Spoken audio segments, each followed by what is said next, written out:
Hey, hey, hey.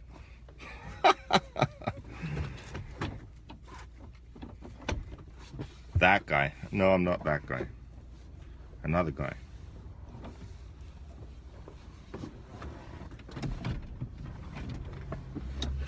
I'm here in my office. Is this any good? Is the signal good? I'm stealing Wi-Fi. Stealing Wi-Fi from Starbucks. I have a fucking data limit.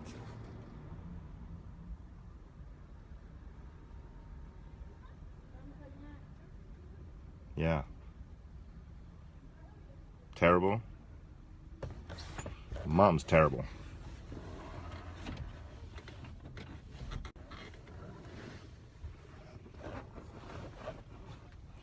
Black ice. Black edition. I guess it's yeah, my face is terrible, he says. That's not what your mom said last night. Definitely not what she said.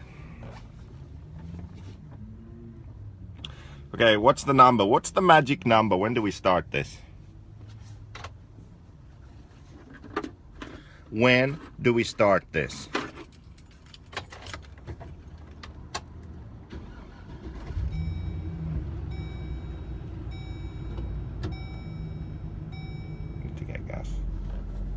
Need to get gas. Story of my life, eikö niin Juha? Aina bensa lopussa.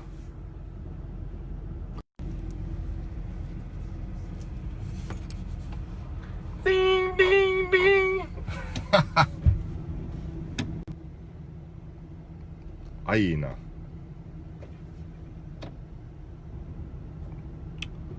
Nothing to see here. I'm actually close to OCRC. I'm stealing Wi-Fi from a Starbucks.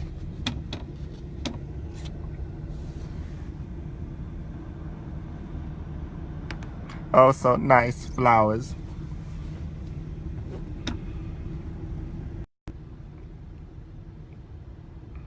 Snowflakes.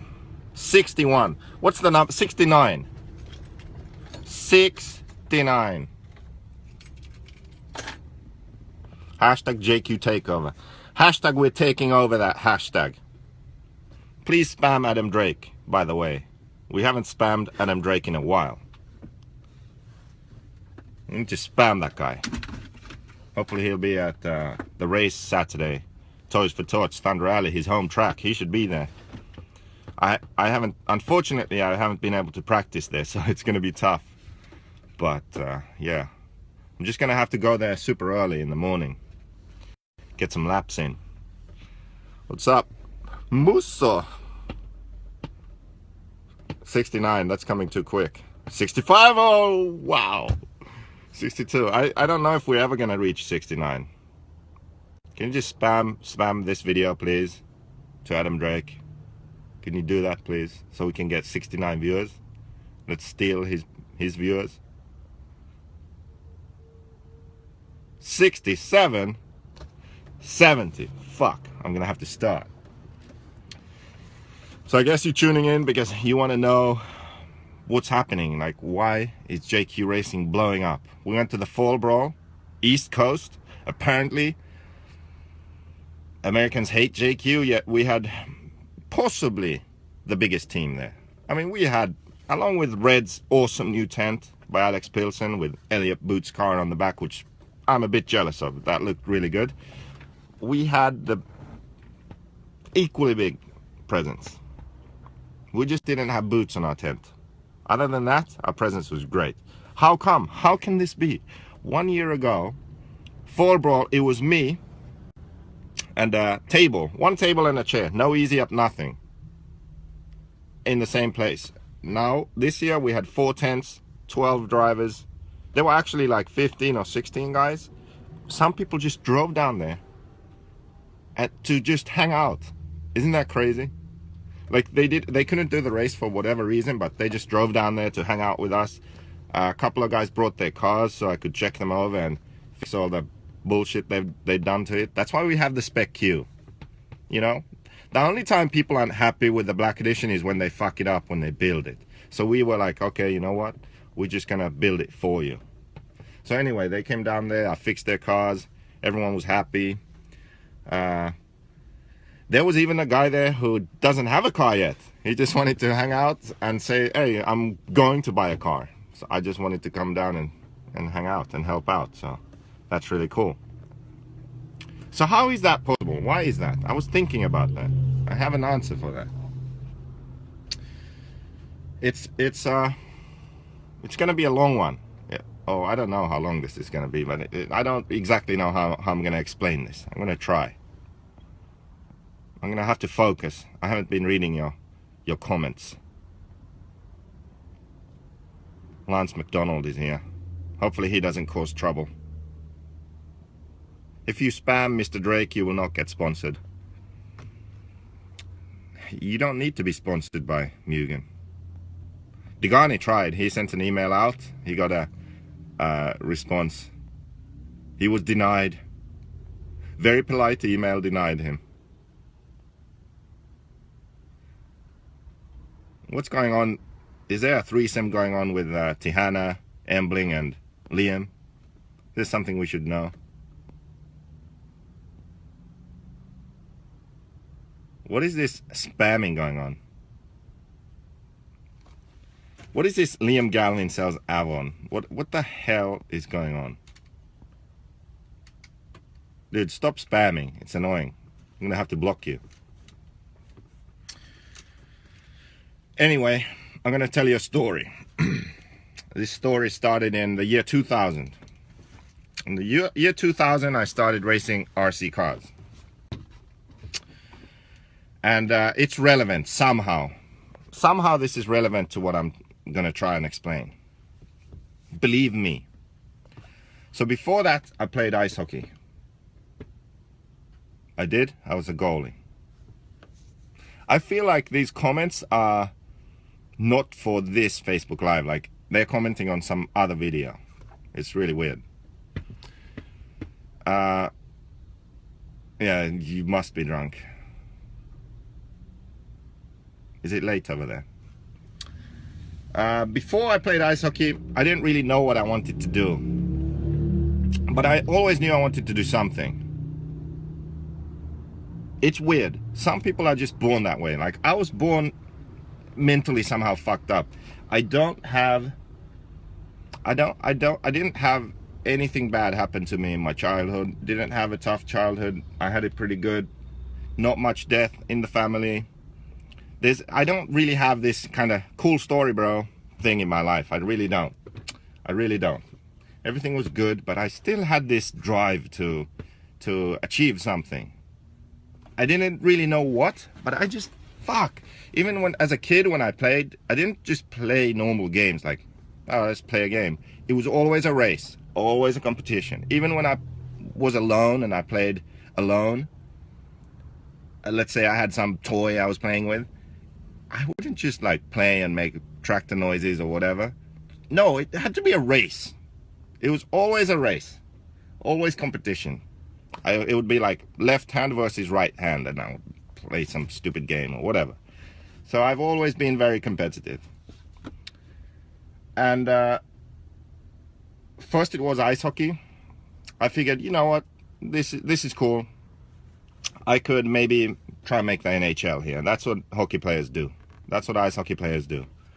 Then at some point I realized that it wasn't going to happen. Two reasons. One, it wasn't really my passion.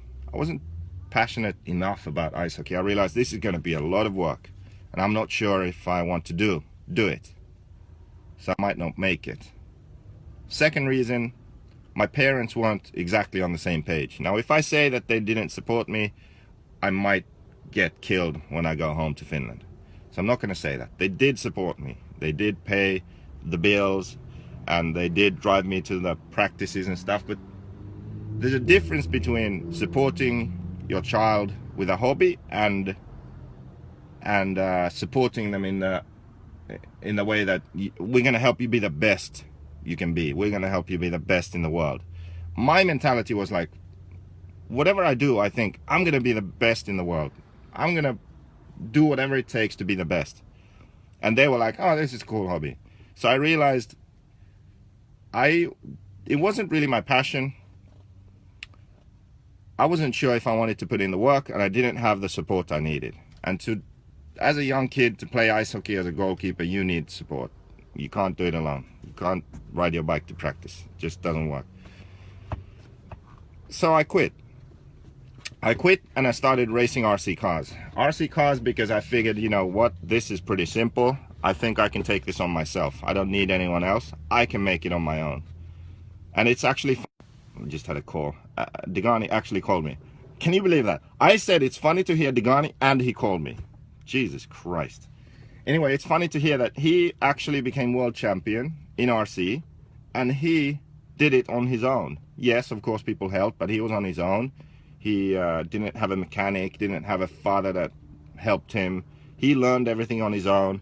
He studied the sport, studied other people, took everything in, thought about what he's doing, practiced, applied everything he's learned, and he became world champion. So it's possible. I haven't done it, but clearly it's possible. So I was right. RC is something you can take up as a young kid. You can save money, you can buy a car, and you can achieve greatness on your own. Cool. I was right about that. So I started RC, and I was thinking, you know what? This is it now. I'm going to do something great in RC. I'm going to Mayfield the shit out of RC. On the track, off the track, everywhere, worldwide. That was my thinking. And basically from the year 2000 to this day, well, not to this day, I'm going to explain that shortly. From the year 2000 to a couple of years ago, I had a one-track mind. One-track mind. All I ever thought about was achieving my goals. They weren't really dreams as such, they were more goals. Of course, they've changed a bit during the years, but it's always been the same. Always thinking about winning and doing something great in RC. Hashtag JQ Takeover, Starbucks. Lime refresher, I learned this from Brent Ton from Victorville. Dialed in. What was I saying? Yeah, one-track mind. I had a one-track mind. And it worked for a bit. You know, when you start a company, when you try to be, when you are against the odds, when things don't come easy, you have to be selfish. You have to be like, fuck this, I'm doing this, I'm going there. All about me. Me, fuck all of you. You kind of have to do that for a bit. Otherwise, you're not going to get anywhere. But time went on. I had eventually successfully released. Are you there? They said the Wi-Fi was bad. No, I think you're back. I think we're back. So I had successfully released the car. I'd been on the market for a few years. I had a great initial release, then all the fucking plastics broke and this and that, and the main gear stripped, and there were all kinds of problems, and we recovered, we came back. The car wasn't really as good as it should have been. There were a lot of issues and every level. We solved those. We came back, and then it was kind of stable, but not great. So I wasn't really making good money. Car wasn't really as good as it needed to be. I wasn't having success in racing. So I had these goals, had this one-track mind all these years, and I wasn't achieving what I wanted. So I was kind of miserable, to be honest. Are you still there? Because this fucking internet's acting up now.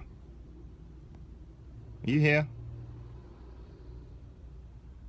Is anyone there? It says like there are 86 people here. Someone comment. I don't want to be talking for no reason.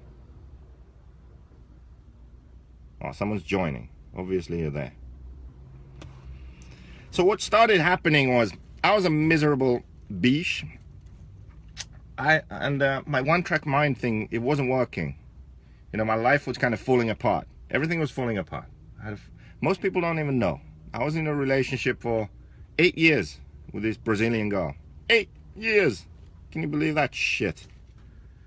And then I broke up. No one believes me that I actually broke up. They say she dumped your ass because you're an asshole and you just travel and all that bullshit. No, I actually dumped her. I dumped her because, not because I didn't love her or because of anything really that happened. Just because I had this fucking one-track mind. There we go.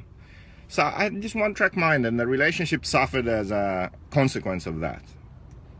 And because of that, then of course we had some troubles and issues and whatever, but it's not like it was life-ending. We could have easily continued, but I was like, you know what, fuck it, all these issues, fuck, I need to achieve my goals. So I was like, you know what, we have to end this. Well, breakup took about a year, but eventually we kind of figured that, okay, we can finally break up. So I did that. All kinds of other shit happened too, and I just realized that this isn't working. This really isn't working. I'm not happy. I'm doing what I want, but I'm not happy. And then this is kind of where I get closer to my point and why JQRacing is blowing up right now. I'm as close as I can park. I'm right by the door. The signal is okay, actually. I don't know why it's not working. And it's weird. I've been doing the same thing all the time, to be honest. I haven't really changed what I've been doing. I've changed my mindset. Like, my mindset has changed a bit over the last 2 years. It's frozen now. Hopefully it's not. Hopefully this doesn't fuck up, because this is a lot of work. I'm as close as I can be. Is it okay now? Someone's downloading porn. Is Tebow here? Shit, did I just say that out loud? Is this working now? Can I continue my story? It's good. Okay. So, the thing is that I had been doing the same things all along, but my mindset was different. The only thing that really changed was my thinking. And I feel like lazy or ignorant people, unsuccessful people, one of the problems is that they lack self-awareness. They lack a sense of reality. They don't know who they are, what they want, what they should do. They don't know what they're good at. They don't know what they're not good at. So they lack this sense of reality and self-awareness. Now, for people who actually think and try and achieve things, what we have is, we have an idea in our minds of who we are and what we want to do. And that actually affects our life a lot. So by changing that, it actually makes a difference in your life. And that's what I changed. And there's many things that caused that. So I was saying that I've been doing the same, similar kind of things all the time. When I went to Indonesia in 2013, I met this kid, Fajar. 13 years old, smoking a cigarette. I figured that's a bit fucked up. Not going to school, dropped out of school, his parents couldn't pay. I paid for him to go to school. All well and good. Now he's 17, still trying to support him. His parents are both on meth. So we're trying to have him not do meth and race RC instead, and maybe realize that he has an opportunity here. If he wants, he can take it. Not the easiest thing in the world. So I've kind of, done these sorts of things already before.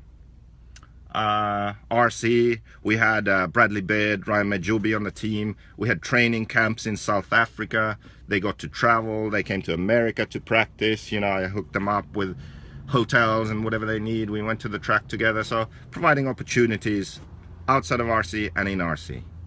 Already been doing that. But as I said, my mindset changed. I was always me, selfish, I need to do this. I have dreams and goals, fuck everything else. Yes, I did some good stuff, but it wasn't the priority. And that's what's changed. It truly has. What I realized was, actually, I can be happier and more successful if I put less pressure on myself and less focus on myself, and I just be like, you know what?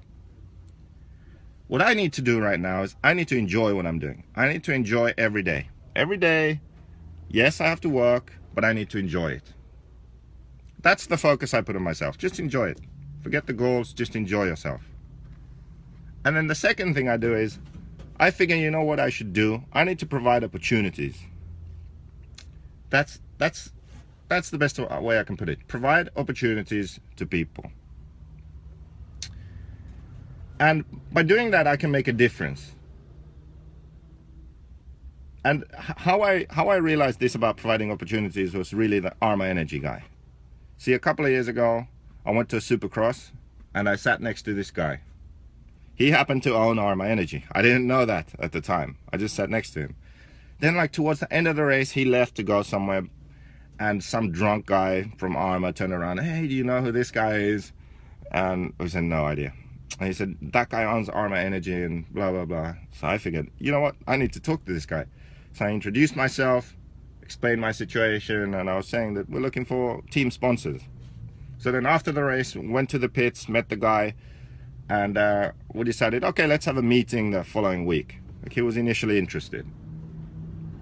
And then we had a meeting, and we had a few other meetings, and then he decided to sponsor JQRacing. Now, that only lasted a bit of a year because of Arma Energy internal struggles. There was another partner, and he fucked things up for everyone. And then this guy who I spoke with, he just decided to end it. He was like, I'm done with this bullshit. So good. But I learned something from this guy. He basically told me, not exactly like this, but this was the gist. He said, you know what? I'm all about giving opportunities to people. You seem like a good guy. You work hard. Here's thousands of dollars. Let's sell some RC cars and energy drinks. So he believed in me. He had the money. I don't know that he thought that anything would come of it, but he just figured, you know what? Let's give this guy an opportunity and see what happens. And he told me other stories of similar things he's done. Like, there was some guy who was sneaking. He owns some motocross tracks over here. He owns Paris Raceway, for example, and Milestone. So Paris, there was some guy that would sneak in to ride. So he got caught one day, and then he asked the guy, like, what the fuck, why are you doing this? And the guy just didn't have money, but he loved to ride. So what did this guy do? Jimmy Sloan is his name, by the way. What did Jimmy do? Instead of getting mad at him or banning him or whatever, he said, so you don't have money, so you need a job, right? So he gave the guy a job. He said, here's a fucking opportunity. You like to ride dirt bikes? Why don't you work for me? Work, make some money, you can ride. So this was the fucking whole point of this guy's existence, it seemed. He just provides opportunities to people. Yes, he runs motocross tracks and does business and this and that. Our lives are completely different. His background and my background completely different. Our friends completely different. The way we are different. But this thing was very similar. When he was talking, it was almost like he was saying what I was thinking. So that's really the guy. Jimmy Sloan was really the guy that showed me that, you know what? Good things can come to you if you are willing to help other people. So instead of just focusing on your own goals, like, I need to win, I need to make this car the best ever, you can be like, you know what? Keenan White in the Dominican Republic, he's a nice guy. His dream is to travel and race RC. He wants to travel the world and race RC cars. I can provide that opportunity to him. But see, this is the key.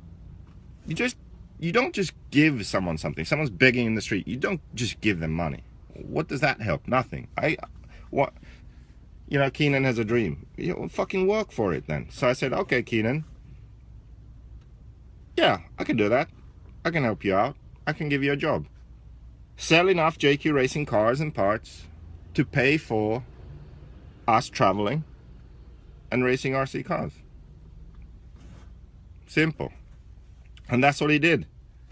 So we started working together. He started selling RC in South America. He created a new market for me, found people in Bolivia, Peru, Chile, Argentina, Colombia. And like 6 months later, we're traveling there. We traveled all around South America, went to Fall Brawl in South Carolina, and I had a great time for a month. And that happened because I saw this is his goal, this is his dream. He wants to do this. And I gave him an opportunity. I said, okay, we can do it, but you have to put in the work. You have to make the money for it to make sense for us to do it. And that's what he did. So this is really what I realized. It's all about enjoying every day, having fun, providing opportunities to people who need them or want them, and then you can make a difference. And that's what I've been doing the last 2 years, and that's why I feel everything is going much better, because I'm a happier person. Yes, I'm single now, but still I'm happy. And I think that just changed everything. There are also drivers like Max from Finland, Max Mert, the stroppy kid from Finland. I sponsored him since the very beginning. You know, improving the level as he gets older and appreciates it more, and he improves. And now I'm paying for him to come over to the DNC, race in America, race with the big boys. Why? Am I gonna sell cars because of that? No. But it's a good opportunity for him. I drove around Europe now twice, I think. Took him with me. We traveled to countless tracks and races, and he's actually progressing fast, learning a lot. Hopefully he stays interested, and which I think he is, and he'll apply everything he learns and practice and be dedicated, and he can be a fucking Ryan Mayfield in the future. Then it's not going to be Mayfielding anymore. I don't know what to call that. You're going to Mert it. His name isn't suitable for a verb. But you get what I'm saying? Nothing in life is free, or it shouldn't be free. But some people, they need a hand. They have everything except an opportunity. And I'm in the position now to provide that opportunity. And that's why I feel like if there are some young kids racing RC now who want to be really good, and they don't seriously consider JQRacing as an option, then they're fucking idiots. It's just how it is. There's no other way of saying it. I don't know another company that would invest that level of time and money and effort into someone who isn't somebody. Right now. I really don't. Max is a nobody. Let's be honest here. But he can be somebody. And there are many other drivers like that. Do you know what to do? JQRacing is looking for you. Yeah. JQ willing to give out hand jobs. And we don't do that kind of stuff. That's what your mum does. We have some other people too, like Dominican Republic, Carlos Sicora wants to be good at RC. I went there, saw him drive. Yes, kid has potential, but he lives in the fucking Dominican Republic. What are you gonna do? So we support him. Whatever he decides to do, fine, we'll help him out. But it's really up to the person themselves. I'm not gonna make you a champion. You have to make yourself a champion, but we'll provide you the means with which to do it. Liam Galvin in the UK might be watching right now. Liam, if you want this to be your job, then fucking make it your job. I'm not gonna give you a job and just pay you for nothing. Make this your fucking job. Sell 100 cars right now. Boom. Make send 5,000 emails and call 1,000 people and contact 5,000 people on Facebook. I don't know, like, do what it takes. And then you'll have a job. That's how it goes.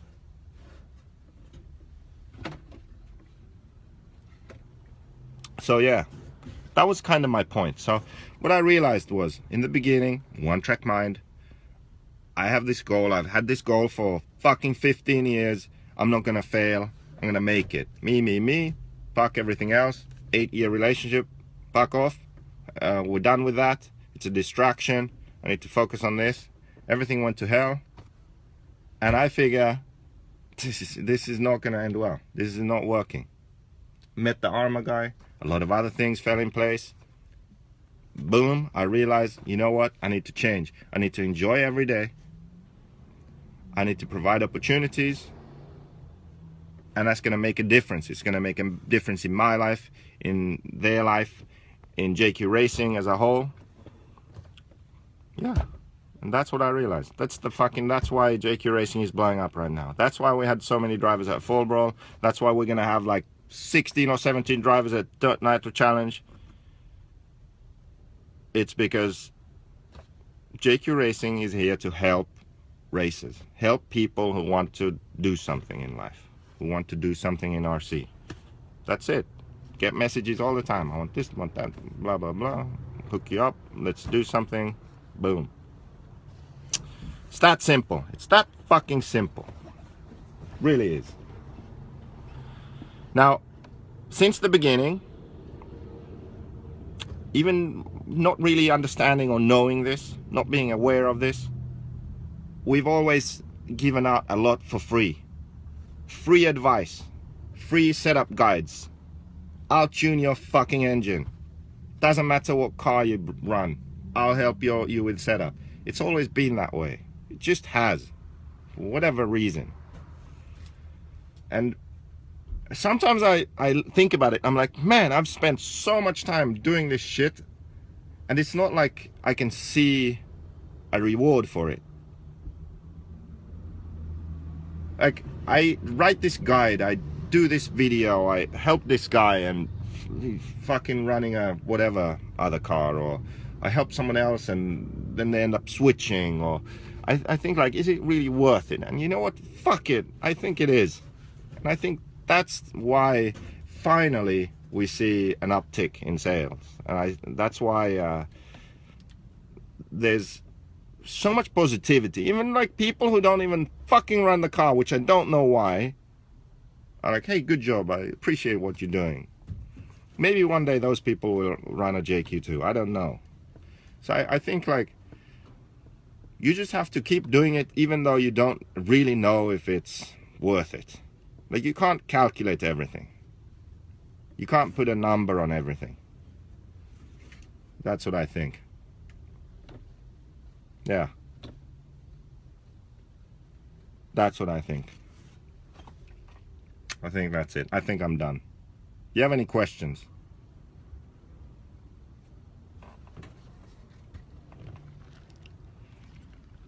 You know what? I'm not done. I'm not done. I have one more thing. I rarely ask for anything except for spamming Adam Drake. I really wish you spammed Adam Drake more. I'm not content with the level of Adam Drake spamming going on.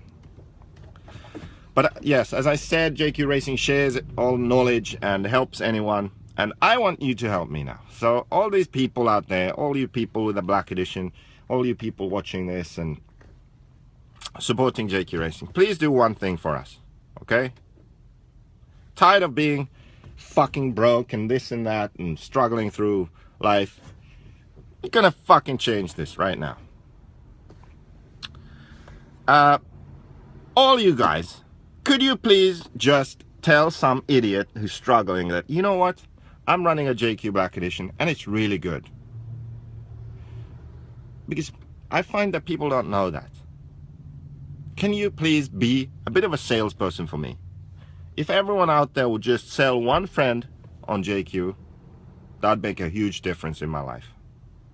And you know what would happen? If we would sell more cars, if all you JQ racers out there got at least one more JQ racer, what would happen is I would get some money and I would put it back into JQ Racing. And I would put it back into racing, RC cars in general. You would get better videos, better advice, better websites, and more fun for everyone. That's what you'd get. So actually, you're investing in your own hobby and enjoyment.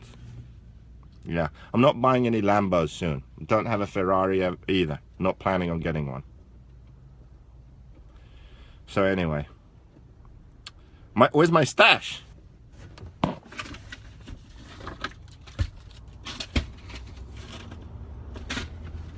It's here somewhere.